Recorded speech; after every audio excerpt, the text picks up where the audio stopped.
Howdy, and welcome to the Criterion Connection. I'm John Wade, And I'm Joe. and we're here to do a 1939 film by John Ford, starring John Wayne, starring John Carradine, the Johns. Anyway, we're here to talk about Stagecoach, which is a movie that's been, I think you pitched it many years ago to me, and we just never done it. I don't think we've done a John Ford film. So we're here doing it. We're doing a western, one of the most famous westerns, early westerns. One of the first films to use Monument Valley, which of course is in a lot of films like Easy Rider, My Darling Count Clementine, and of course A Million Ways to Die in the West. It's basically about these not nine strangers, I believe it was nine, who all have their own quirks, their own desires, their own occupations, and they are gonna go to there's. It's basically a bus. It's the equivalent of like a bus route, where Yeah. it's like here's a stop, we go to this stop, we go to this stop, and it's about it. That's the story, and there's mostly about I think it has a couple plot lines. You have Mm-hmm. Mallory who's looking for Captain Mallory's wife. Um, she's looking for her husband who's a Mm-hmm. soldier. They also have the banker. What's the banker's name? Greenwood or something like that? Gatewood? Gatewood. Gatewood, who is just a very, very angry banker. And you have Dallas, who is a lady of the night, back in the olden times. Mm-hmm. And she is looked down upon pretty much. Yeah. You have probably one of my favorite characters, The Reverend? Buck, Oh. who is the one that's like, oh, I got this big family, and my grandmother or grandfather, they're coming to town. Like, that was a fun little thing. You have Wilcox, you have Curly, Yeah. and the star, Hatfield. yeah, Hatfield, who is John Carradine, Yeah. and the star of the show, Ringo the Kid Henry, played by John Wayne, and probably one of the best. Problem is, might be the first instance of the hero shot. Yeah, so this is like this is relatively early in his career. And it is like the prototypical hero John Wayne shot that shows up in this film. Oh, it was great. Like they establish him. He does like the reload with like just doing the flip of the rifle, and then do the zoom in, Mm-hmm. and just like right on his face. I'm like, John Ford. He knows how to make a cinema film. Yeah, yeah. This is kind of like that magical kind of pairing. Um, right time, right place, and then they get to collaborate some more in years following. Then we've done a review of Red River where John Wayne stars in. It's a Howard Hawks film, and famously John Ford says, "I didn't know that SOB could act." But Stagecoach is a pretty plot light film. It is really kind of a character piece. Almost, Yeah. it's very like I was watching it thinking like this is very like Canterbury Tales Yes.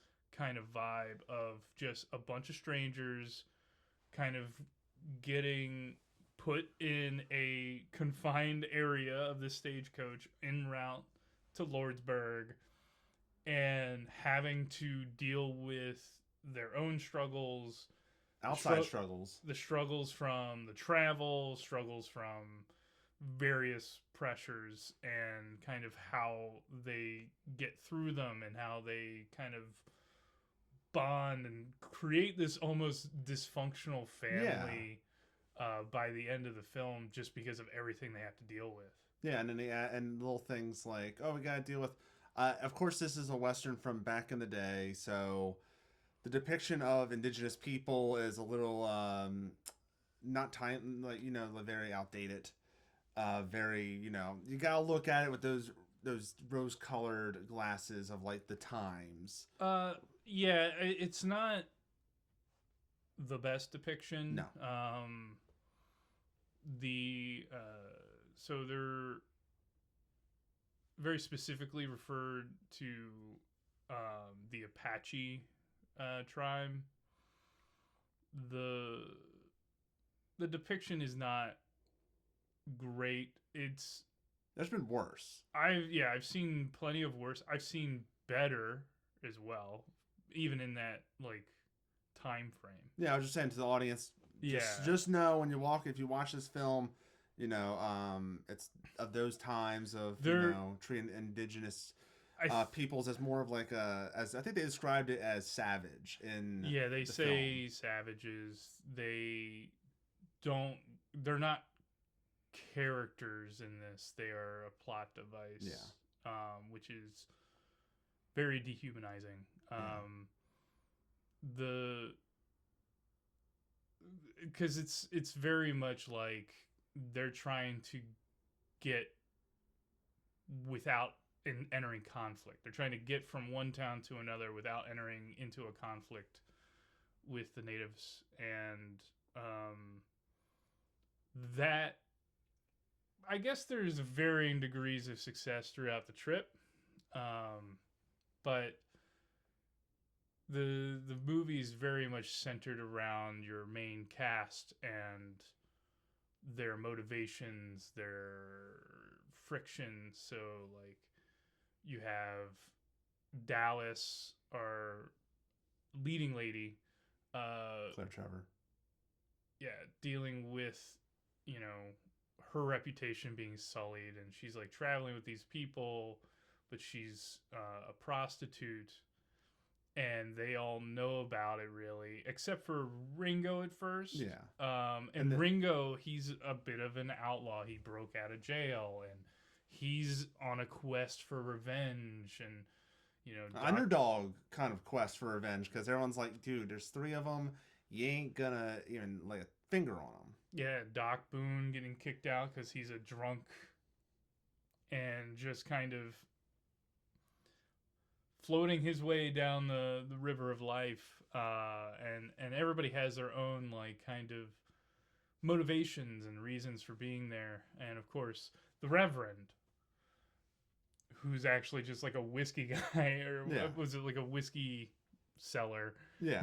But everybody calls him Reverend the whole movie, which is, I think, a really funny running gag. There's some funny things happening in the film. Yeah. Mostly from Doc and Buck and and the Reverend. There's some fun. The interplay of Curly and Ringo. Yeah. Curly and Ringo's a great relationship, but to me the stars are Ringo and Dallas's relationship. I feel like it felt very authentic, even though like in the middle of the movie, spoiler, he asks her to marry him. Yeah. But it feels like I could accept it. Yeah. Because they're both the outsiders. Mm-hmm. They're the ones that are like everyone else is looking down upon. And what I love is that relationship blossoms. It's a Hollywood heightened reality, but it's still believable in this case. Because, partway through the trip, she's just like, why do you like me? And he's like, I like you, and I don't really care what your past is. He's a simple person. He's just I don't care. Yeah. And it's such a wonderful moment. All their scenes together are beautiful. And then the last 10 minutes are great. Like when they're in Lordstown. Was it Lordstown? Lordsburg. Where they established Luke Palmer, and I like the little touches, little cowboy touches of like he's playing poker and he finds out that he's in town. He lays down the cards and it's the dead man's hand. Yeah, like little touches there. I'm like, you. I also really like Doc, and his character arc in this film. Yeah, is really great. His scene with Luke is pretty good too. Yeah, and he has a really great, because Doc's arc is very kind of redemption centered. As somebody who's it's very Drunken Angel that we've reviewed here too, where he has this kind of sullied reputation as, a kind of drunk, but he is a good-hearted doctor who's very good at his job when he's capable of doing it, and he's a very good man. And he comes in, he's like, don't take that shotgun unless you want something bad to happen to you. And he convinces Plumber to not take the shotgun, which ultimately saves Ringo. Yeah. In that kind of altercation. Yeah, and Doc has the story of redemption. Dallas has the story of acceptance, and of course, Ringo's is more about revenge. There's so many different motivations in this, and also Mallory is more like searching. Mm-hmm. And even Curly is very justice. He wants to be the honorable justice kind of person. And even he realizes the greater good is not catching the bad guy. Well, it's very much the old Western trope of, I don't want to do this, but I'm kind of forced to. I'm duty bound to do this. And then ultimately decides, I'm going to throw away that responsibility because I see something greater here. Mm-hmm. So Joe, I guess the main question is, would you recommend the film to the general audience? I would, with one caveat. You got to stick with it.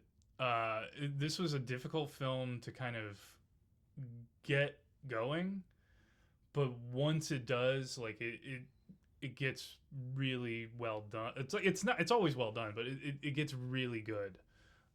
Because I remember trying to watch it years ago and feeling it was really slow, and I barely got to John Wayne being introduced. Once Ringo shows up, that's where you get interested. Not because it's John Wayne, but I think that's where the journey actually starts going. Yeah, that's when the journey gets going. But there is a bunch of necessary setup prior with all of the other characters that it's hard to kind of avoid. You just got to stick with it. And once John Wayne shows up and you get some of those hero shots, things start getting better and you start seeing kind of the dynamics play out with all the characters, and it gets really interesting. And again, they're in a stagecoach. They're all in this very small area together for multiple days. So it's worth watching just to see how that plays out. Sharing one canteen, apparently. I'd also recommend it. Like you said in the beginning, I was a little iffy. I was like, I don't know, this is going to be a long 90 minutes. Or I think it was an hour and 40 some minutes. But but once I got to John Wayne showing up, which is only 10 minutes in, it's not that far in, but I was like, okay. And gradually throughout the whole getting to know the characters, I'm like, I'm invested now. Yeah. I have to watch it. Because sometimes, you watch a movie and you're like, oh, let me skip a few minutes. It sneaks up on you. Yeah. Though, speaking of John Wayne, I had to look up how old was John Wayne when he filmed this movie. And we are older than what... And John Wayne looks like he's 45 in this film. But I realized I'm about a couple years older, so look at my face and compare it to John Wayne's. I mean, I just look better for my age. And fun fact, it was Gatewood, the guy looked like he was 70 years old, the old banker. Yeah. He was actually 15 years old when he filmed this film. So that's our thoughts on Stagecoach. Let us know in the comment section below what you think about the film. Is there any other westerns we should do? I know there's My Darling Clementine, which is also a John Ford film. Mm-hmm. There's probably others in there. I act like we didn't do a western last week. We did No Country for Old Men, which is a neo-nut western. What are other genres we haven't really done? What are some countries that we have not done? Look, there's lots of them that we probably have not done. We may have not. I think we've done Iranian films. I think we have. I couldn't tell you because we've done so many. There's 260 some episodes we've done. So you can check it out on Letterboxd, find out all the films that we've done, and see how many of you've seen. Like, subscribe, and share this YouTube channel, this video, everything. But until next time, Pilgrim. She did not say that in the film at all. I'm Wade. John Wade. And I'm still Joe. And we will see you later, partner.